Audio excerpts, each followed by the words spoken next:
Nebraska Territory, 1889. He almost didn't stop. Caleb Durst, 52 years old, had been pushing his team hard since the sky turned the particular shade of yellow-gray that meant weather was coming. Not ordinary weather, but the kind that came off the Platte River Valley with its teeth out. He had feed to unload, a loose board on the north fence, and exactly the kind of resolve a man gets when the temperature is dropping and the work is waiting. He saw her at the edge of the road the way you see things that shouldn't be there, a shape that was wrong, too upright for a fence post, too small for a tree. He pulled the horses to a stop and leaned out. A woman, 26, maybe, dark coat, inadequate for what was coming. She was standing with one arm around a small child pressed against her hip and the other arm braced against the wind, which was already doing what the sky had promised it would. The child was bundled in a wool blanket, 18 months old maybe, looking at Caleb with the round, serious eyes of a very young person who has been awake for a long time. "Ma'am," Caleb said. She looked up. Her face was tired in the specific way of someone who has been making decisions alone for longer than she should have had to. She assessed him with the quick precision of a woman who has learned to assess quickly. "I'm all right," she said. This was not true in any way the eye could verify. "There's a blizzard coming off the Platte," Caleb said. "You've got maybe 2 hours before it gets here." She looked at the sky. She looked at the road ahead, which offered nothing. She looked at the child against her hip. "My name is Caleb Durst," he said. "My farm is 1.5 miles south. I have a house and a stove and a barn." She was deciding something. He could see it. The weight of whatever she was carrying making the arithmetic take longer than just weather and distance. "Is there a woman at your farm?" she said. He held her gaze. "No." She looked at him for a long moment. Then she said, "May we stay in your barn?" He held out his hand. "You can stay in the house," he said. She took his hand. Her name was Wren Mosley. She was 26 years old. She told him her first name in the wagon and her last name when they reached the house, and she told him nothing else until she had seen to the child, whose name was Kit. Kit Mosley was 18 months old, red-haired, and possessed of an expression of focused intensity remarkable in a child who had just spent 6 hours on a November road. He looked at everything in Caleb's house with the comprehensive attention of a small person cataloging a new world. Caleb had lived alone on the Durst farm for 4 years. This was apparent in the way that solitude makes itself apparent. Not in disorder, because Caleb was not a disorderly man, but in the particular stillness of a place that had been kept and not inhabited.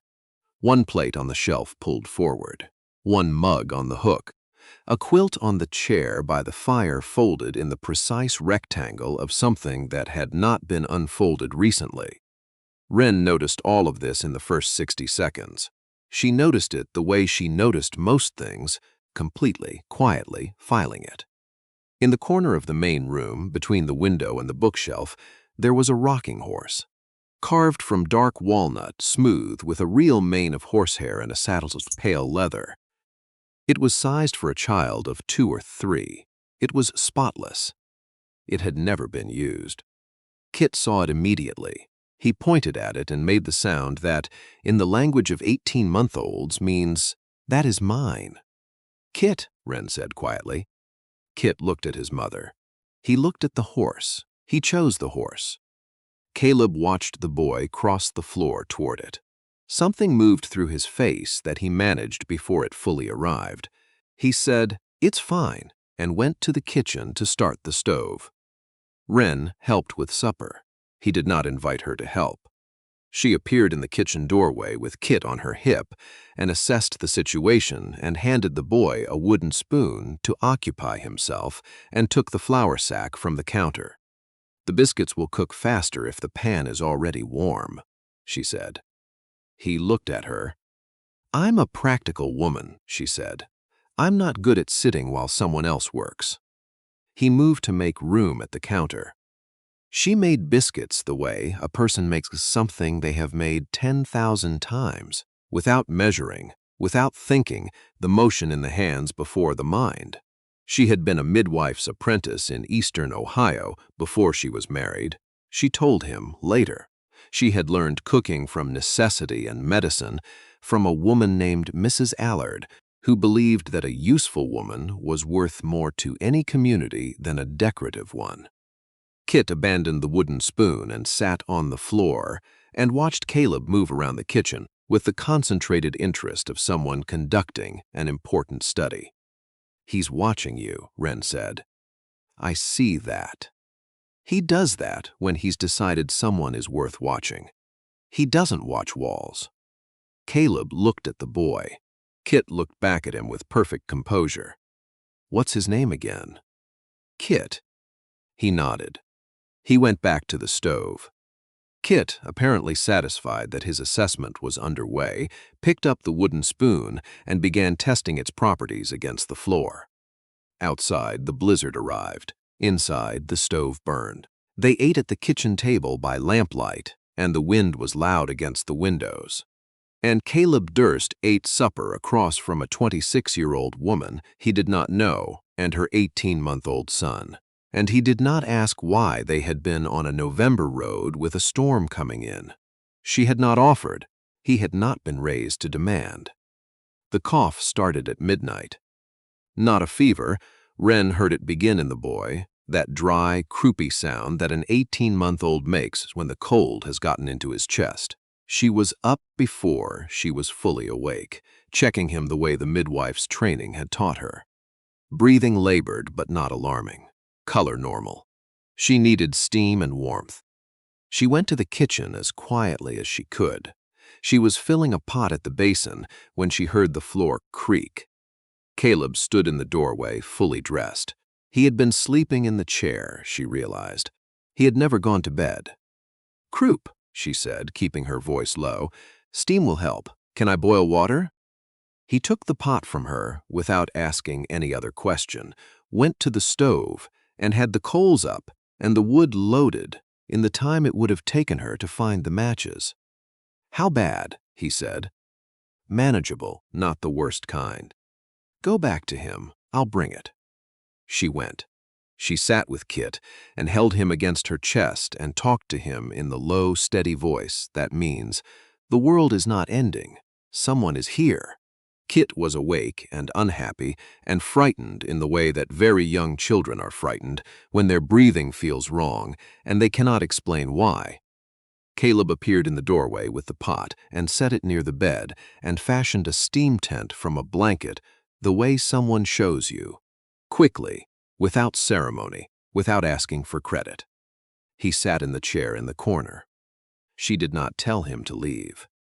She held Kit upright and let the steam work and watched his breathing through the hours.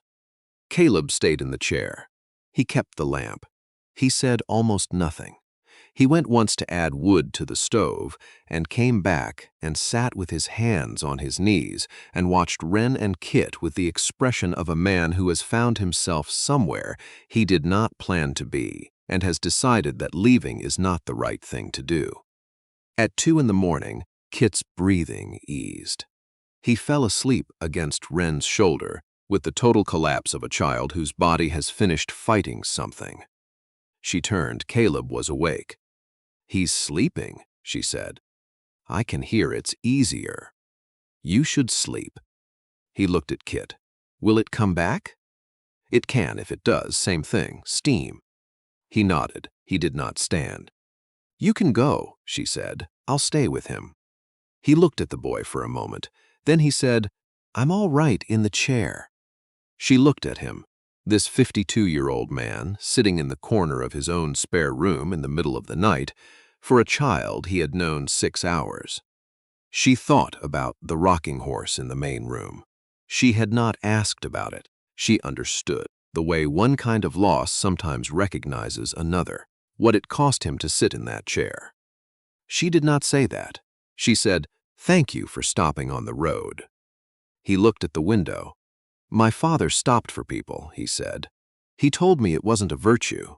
It was what you did." Some habits are the same as virtues, she said. He looked at the boy. She lay down beside Kit and closed her eyes, and the lamp burned low, and the blizzard spent itself against the walls, and inside there was warmth enough, and a child breathing steadily, and that was enough for that night. The storm kept them 3 days. By the second day, the house had acquired a different shape. Caleb outside, Wren inside, the work dividing itself the way it divides between two practical people who understand what needs doing. She found the account ledger in the desk drawer on the second morning and spent 2 hours with it, and when Caleb came in for noon coffee, she handed it back to him and said, "You've been overcharged by the grain merchant 3 months running." He looked at the ledger. He looked at her. "I'm not trying to interfere," she said. "You're not interfering," he said. "You're right." He made a note on the back page. She went back to the kitchen. Kit spent that afternoon walking the length of the main room, assisted by the furniture, deeply committed to the project of reaching the rocking horse and back again by his own power. He had not yet climbed into the saddle. He seemed to understand at 18 months that some things are worth approaching slowly. On the third evening by the fire, Wren said, "Where did the horse come from?" Caleb set his book down. He looked at the rocking horse in the corner. "I made it," he said. She waited. "My wife, Dorothy." He stopped, began again. "We were expecting. Spring of 1885. She wanted a boy. I said I didn't care either way, which was true, but I built the horse because a boy might like it." He looked at the fire. "Dorothy died in childbed. The boy didn't. He lived 3 days. A pause. I kept the horse because putting it away felt like saying they had never been real." Wren was quiet for a moment. "How long ago?" she said. 4 years last March." She looked at the horse. She looked at him. "Do you still wake up early?" she said. He looked at her. "Grief does that," she said, "makes you wake before the hour. Like part of you is waiting for something and hasn't been told yet to stop." He was still for a moment. "Started waking before 5, he said, "about a year ago." "Why?" she said. "I don't know." He looked at the window. "Like something was coming that I didn't want to miss." She looked at the fire. She thought about a 52-year-old man waking before dawn for a year without knowing why, and driving toward town on a November morning, and almost not stopping. Some arithmetic, she thought, only resolves itself in ways you don't see coming. She told him on the 4th evening. She had been waiting for the right moment, which had become the moment she could no longer keep it from being said. She told him about Lawrence. Lawrence Mosley, her husband, 38 when they married and 41 when he died, a good man with a quarter section of eastern Ohio bottomland that had the best water access in the county. Lawrence had been dead 8 months. Kit was 6 months old when it happened, a kick from a horse, a fall, and 3 days later he was gone. Lawrence's brother, Douglas Mosley, 45 years old, had arrived at the funeral before the ground was closed. He had been trying to acquire Lawrence's land for 6 years before Lawrence bought it. Douglas had paid the burial costs when Wren's money was tied in the estate. He had used the owing of it as the beginning of something else entirely. The petition was filed in Calhoun County, Ohio, with the county judge, a man who had known Douglas Mosley for 20 years and had done business with his father before that. The petition stated that Wren Mosley, a 26-year-old widow with no family of means, was of insufficient circumstance to raise an infant alone. It was not a guardianship order. It had not yet been heard. She had not waited to find out how it would be decided. She had sold what she could. She had taken the train west as far as the money lasted, then a stage to the edge of Nebraska Territory, then Kit on her hip, and 6 days of moving before she landed on a November road with the sky turning yellow-gray. Caleb was quiet through all of it. When she finished, she looked at her hands on the table. "Lawrence left that land to Kit and me," she said. "Douglas paid for a coffin. He did not purchase my son with it." She looked up. I know a Calhoun County judge may see it differently. Caleb held her gaze. He had the expression of a man doing careful arithmetic. A petition not yet heard is not an order, he said, and a Calhoun County petition carries no authority in Nebraska Territory. This is Lancaster County. Different court, different jurisdiction entirely. He paused. The county judge here is a man named Harold Yount. I've known him since we were both young men. She looked at him across the table. Wren, he said. I know you don't have to, she said. I know I don't have to, he said. Let me go talk to Harold before Douglas does. She looked at her hands. She thought about 6 days of moving alone because needing help was a transaction with terms she didn't trust. She thought about a man who had taken the pot from her hands in a dark kitchen, who had sat in a chair until 2 in the morning without being asked, who had said, "You're right," about the ledger without making it cost her anything. Go, she said. Now, before this story goes any further, I want to stop and speak to you directly for just a moment.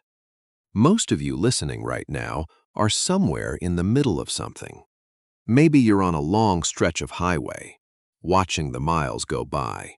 Maybe you're in the kitchen, or folding laundry, or sitting somewhere quiet and letting this story keep you company through the evening. That's exactly what Prairie Hearts is here for. If Caleb and Wren and little Kit are keeping you company today, leave a like. It means more to this channel than I can tell you. And leave me a comment. Tell me where in the world you're listening from right now. What city, what state, what country? I read every single one. Every one. Now, let's go back, because Douglas Mosley is on his way, and Harold Yount has something to say about that. Harold Yount had been Lancaster County's Justice of the Peace for 11 years. He was a deliberate man with a reputation for deciding cases on the evidence before him rather than on who had known him longest. He received Caleb at 9 in the morning and listened to the full account without interrupting. Then he said, "Bring her to me. I want to hear it from her directly, before this Douglas arrives with whatever he's carrying." He looked at Caleb with the eyes of a man who has known someone for 30 years and is watching something he anticipated. "You're planning to ask her to stay," he said. It was not quite a question. Caleb looked at his hat. "Yes," he said. "Even if Douglas weren't coming," Harold said. Caleb was quiet for a moment. "Yes," he said again. "The trouble only made me say it sooner." Harold held his gaze for a long moment. Then he said, "Go home. Bring her tomorrow at 8. And Caleb." He waited until Caleb looked up. "Her voice is what I need to hear, not a summary of it." She went with him the next morning, Kit in the carry cloth against her chest.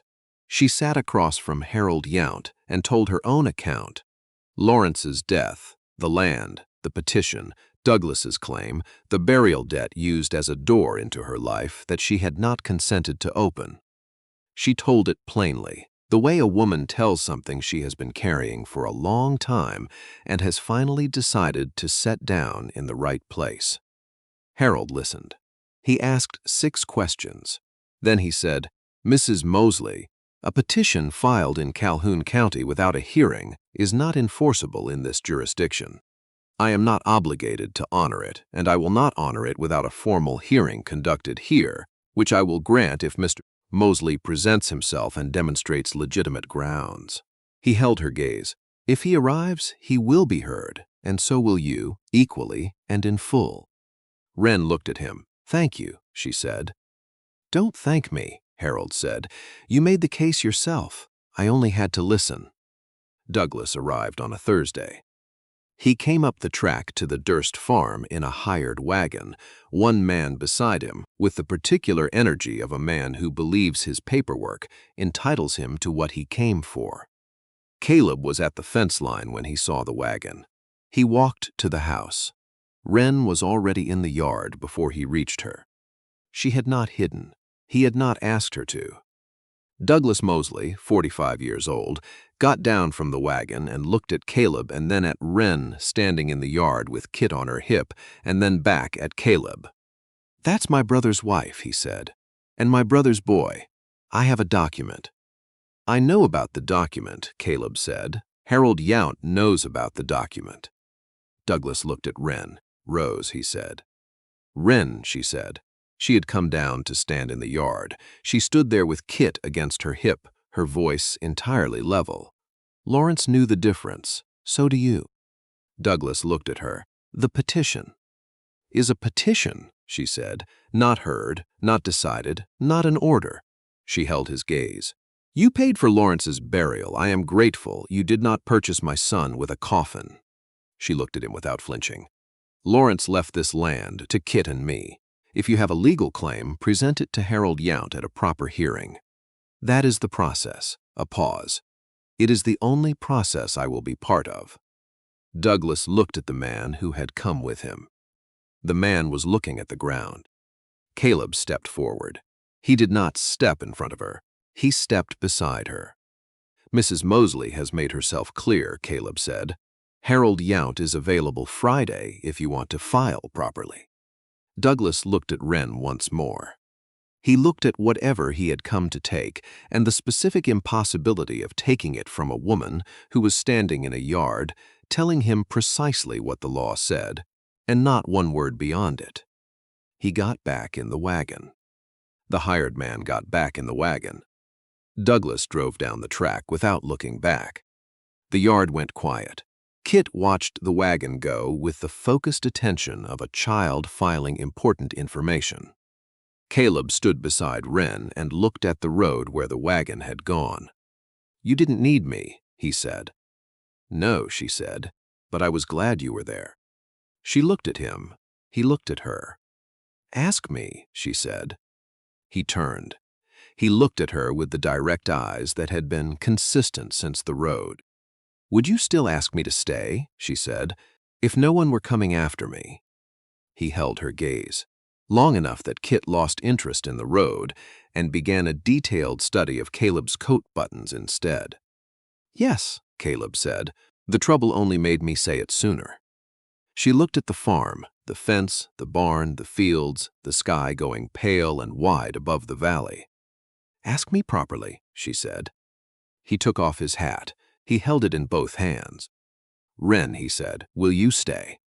She looked at him with the dark, careful eyes that had been assessing things since before he pulled her up into a wagon in a coming blizzard. "Yes," she said, simply, the way she said everything that mattered. Douglas appeared before Harold Yount on Friday. Harold received him politely and told him that an unfiled petition from Calhoun County carried no enforceable weight in Lancaster County, and that if he wished to pursue guardianship of Kit Mosley, he was welcome to retain a Nebraska Territory attorney and proceed through proper channels, which would take a minimum of 8 months, and which Harold, in his experience of such matters, anticipated he would not win. He said this without malice and with the calm of a man who has decided 11 years of cases on the evidence and sees no reason to start changing. Douglas left Lancaster County on a Saturday. In January, a letter arrived from Mrs. Allard, the midwife who had trained Wren in eastern Ohio. She had learned, through the former county clerk, that a petition had been filed against Wren, and she had not waited to be asked. The letter contained a written account of Wren Mosley's character, her competence, her fitness as a mother, and 4 years of service to the community.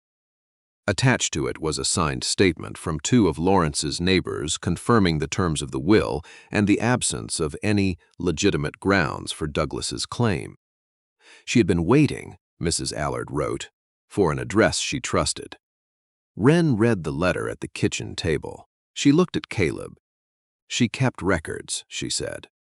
"Careful women usually do," Caleb said. Wren folded the letter and put it in the drawer where she kept Kit's documents. Then she poured 2 cups of coffee and they sat at the table and talked about whether to pursue the Ohio land for Kit or let it go and let him decide when he was old enough. "It's his," Wren said. "He should decide." "Yes," Caleb said, "he should." The winter was a Nebraska Territory winter, demanding, enormous, capable of closing the world down to the immediate so completely that the immediate becomes everything worth having. In February, Caleb's neighbor, Hattie Burgess, came to visit and stayed 4 hours, and told her husband that evening that things at the Durst farm were developing exactly as she had predicted, and that the spring she was anticipating would be the finest thing to happen on that property in years. Her husband said it was their business, not hers. She said that was a fascinating perspective and ignored him. In March, Kit walked to the rocking horse on his own, put his hand on the mane, and looked back at Caleb. Caleb looked at him. Kit looked at the horse, then at Caleb, with the expression of a child asking a clear question in the absence of the words for it. Caleb crossed the room. He lifted Kit and set him in the saddle. Kit grabbed the mane with both hands. He rocked once, forward, and looked at Wren with the enormous satisfaction of a child who has been working towards something for 4 months and has finally arrived. Wren watched. Caleb kept one hand on the boy's back. Something settled in the room, not loudly, not with ceremony. Something that had been held a long time finding the place it had always been meant to go. Caleb did not say anything. Neither did Wren. Some things do not need to be said to be understood by everyone present. They married in April, on a Saturday, in the Lancaster County Church, on a morning when the snow was off the lower fields and the meadowlarks were back, and the sky was the specific blue that makes you understand why people came to the Great Plains and stayed. Harold Yount sat in the second row. He considered himself materially responsible for the outcome and intended to be present for it. Hattie Burgess arrived early and sat in the third row. She felt this was her right. The Reverend performed the ceremony with the measured satisfaction of a man who has married a great many couples and can tell, early, which ones are going to be all right. Caleb wore his good coat. Wren wore a dress the color of the November sky the morning they had met, gray-blue, the color she had been wearing on the road because she thought it was right to begin officially where she had actually begun. Kit stood between them and held Caleb's finger and looked out at the congregation with the comprehensive assessment of a 22-month-old encountering the largest gathering of adults he had seen in his life. He issued no formal verdict, but his expression was favorable. After the ceremony, Harold Yount appeared beside Caleb in the churchyard. He looked at Kit, who was in Caleb's arms and conducting a thorough audit of Harold's hat brim. "Your father would have liked this," Harold said. "I know," Caleb said. Harold retrieved his hat from Kit's reach with quiet dignity and went to find his wife. Hattie Burgess appeared next. She looked at Wren, and then at Caleb, and then at Kit, and back at Wren. "I knew in November," she said, "when he couldn't find the coffee." Wren looked at her. "I moved the coffee on the second day," she said. "I know," Hattie said. "He went straight to it the third morning. Didn't even open the wrong cabinet." She looked satisfied with herself. A man who memorizes where you put the coffee has already decided something he hasn't said out loud yet. She went to find the Reverend. Caleb looked at Wren. "She's been watching since the second day," he said. "Apparently," Wren said. "Is that surprising?" "No," he said. "That's entirely Hattie Burgess." Something almost became a laugh in Wren's face. He saw it arrive and complete. He held Kit a little tighter and thought about a road in November and a coming blizzard and a hand held out from a wagon bench and a house that had been kept without being inhabited and the specific difference between the two. He walked across the churchyard in the April morning. His wife fell into step beside him. Kit approved of the direction. The farm was better with 3. Wren organized the supply ordering with a precision that eventually impressed the general store owner in town, enough that he asked her to explain her system and wrote it down. She told him, "Imprecise ordering is imprecise spending." He put it on the wall behind the counter.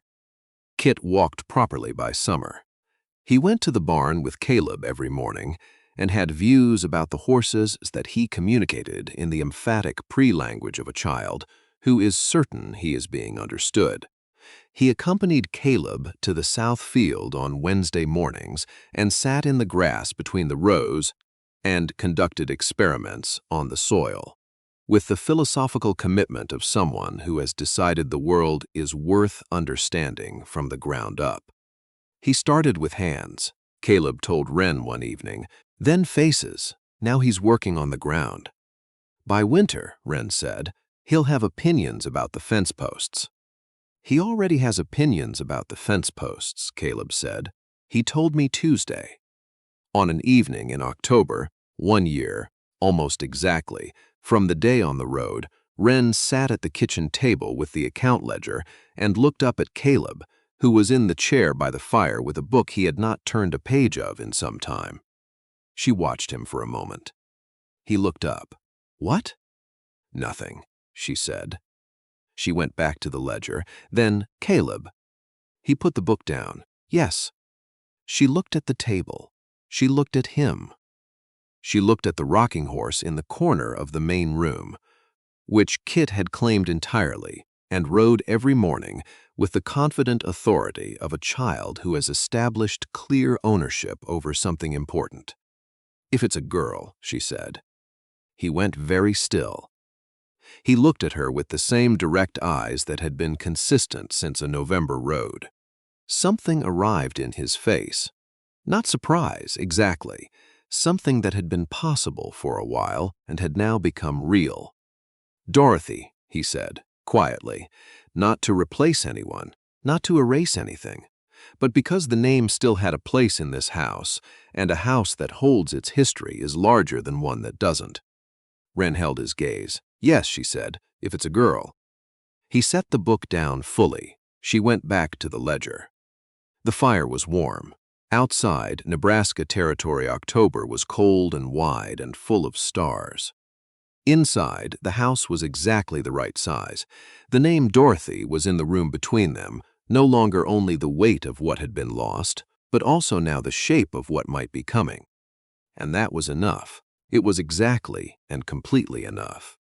Caleb Durst had once believed the rocking horse in the corner of his house was proof of everything the house had missed.